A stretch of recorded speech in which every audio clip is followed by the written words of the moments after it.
যারা মানুষকে ঠকায় এবং সর্বনিঃস্ব করে দেয় তাদের বাস্তব পরিণতি কি, চলুন জেনে আসি। প্রতিশোধ নেওয়ার প্রয়োজন নেই, শুধু অপেক্ষা করো আর দেখো। প্রিয় বন্ধু, তোমাকে যে ঠকিয়েছে, তোমাকে যে কষ্ট দিয়েছে, তোমার সাথে যে বিশ্বাসঘাতকতা করেছে, তোমাকে যে তিল তিল করে ধ্বংস করে দিয়েছে, তোমাকে যে পথে বসিয়ে দিয়েছে, তোমার চোখের পানি যে ঝরিয়েছে, তোমার রাতের বেলার বালিশ ভেজানোর কারণ যে হয়েছে, তাকে তোমার বরদোয়া দিতে হবে না, তাকে তার ধ্বংস দেখতে হবে না।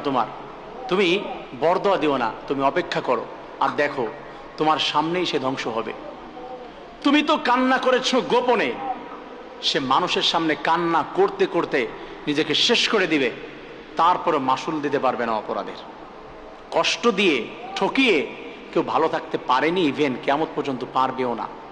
তুমি অপেক্ষা করো, তোমার সামনেই দেখবে কারো কান্নার কারণ হয়েছে, সে শান্তিতে রয়েছে, আমি দেখি নাই। মানুষ ধ্বংস হয়ে যাবে সামনেই।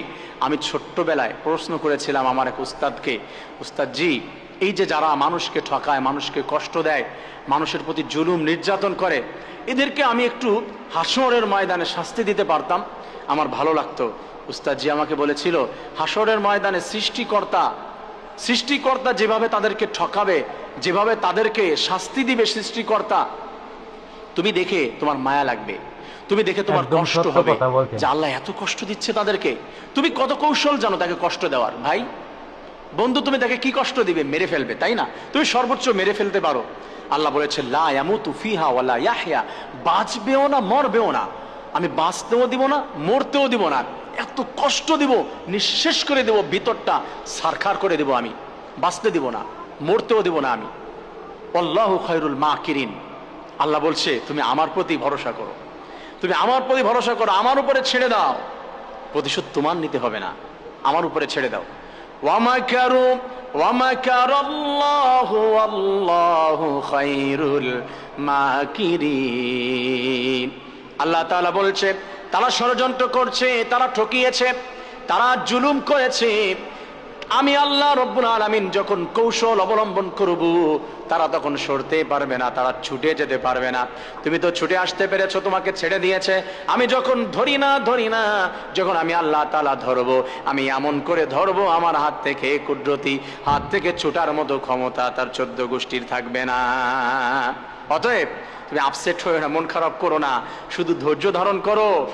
তোমার ধ্বংসর জন্য বরদোয়া করতে হবে না, তুমি দেখো আল্লাহ তাআলা কি করে। কষ্ট দিয়ে, ঠকিয়ে, প্রতারণা করে, চোখের পানি ফেলানোর কারণ হয়ে, কারোর স্বপ্নগুলো ভেঙে চুরমার করে দিয়ে, কাউকে আকাশ পর্যন্ত উঠিয়ে ভালোবাসা দিয়ে থাপ করে ছেড়ে দেওয়ার যন্ত্রণা, যে কষ্টটা যে কত বেশি, এটা তুমি নিজেই দেখবে, তুমি অনুধাবন করতে পারবে। অতএব প্লিজ আপসেট হয়েও না, মন খারাপ করো না, তুমি অপেক্ষা করো, তোমার সামনেই তুমি দেখতে পাবে। আল্লাহর কাছে বিচার দাও, আল্লাহই বিচার করবে, সেই করবে। আসুন আমরা মানুষকে ঠকানো, প্রতারণা করা থেকে দূরে সরে আছি। আল্লাহ তাআলা সবাইকে হিদায়াত দান করুন। আল্লাহ তাআলা তাদের হেদায়েত করুক, আমিন।